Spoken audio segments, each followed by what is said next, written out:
In every city, there are buildings no one dares to enter after dark.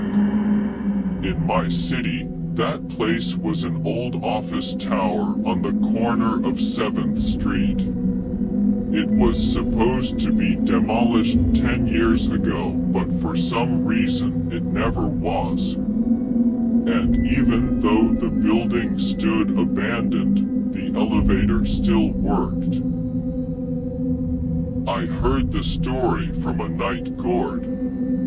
He said, if you call the elevator after midnight, it won't take you where you press. It will take you deeper. This building has no basements, but it will still go down. I thought it was just an urban legend. Until that night, my friends dared me to call the elevator at 12 a.m. They waited outside. I went in. The place smelled of dust and old metal. The lights flickered.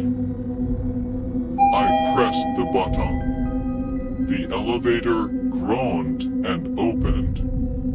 Inside it was too clean for an abandoned place.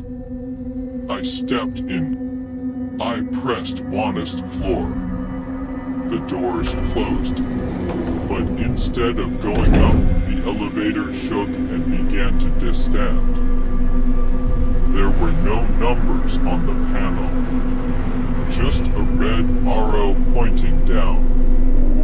1 floor, 2, 5, 10, but the building only had 8.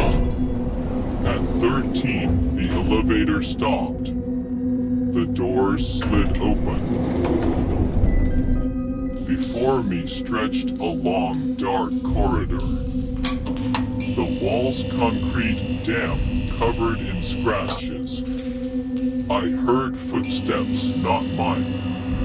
A shadow flickered at the far end. I stumbled back and pressed close.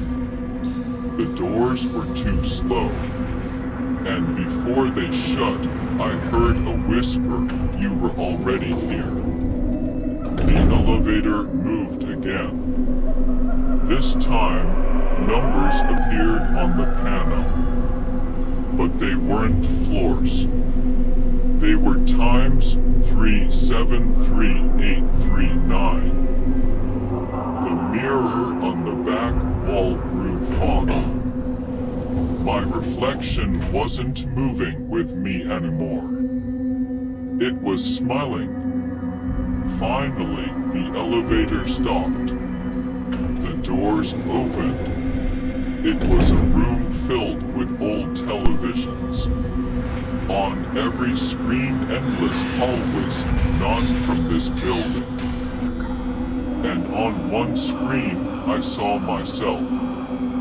Standing in the elevator, staring at the cameras, but behind me someone else was already there. I turned around.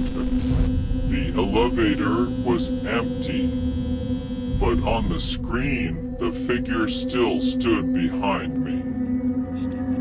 The doors slammed shut, and the elevator began its descent again. Security footage later showed I never left the building that night. My friends waited outside, but the elevator never came back. And if you ever dare to call it after midnight, the doors will open. But someone might already be standing inside. And it may not be you.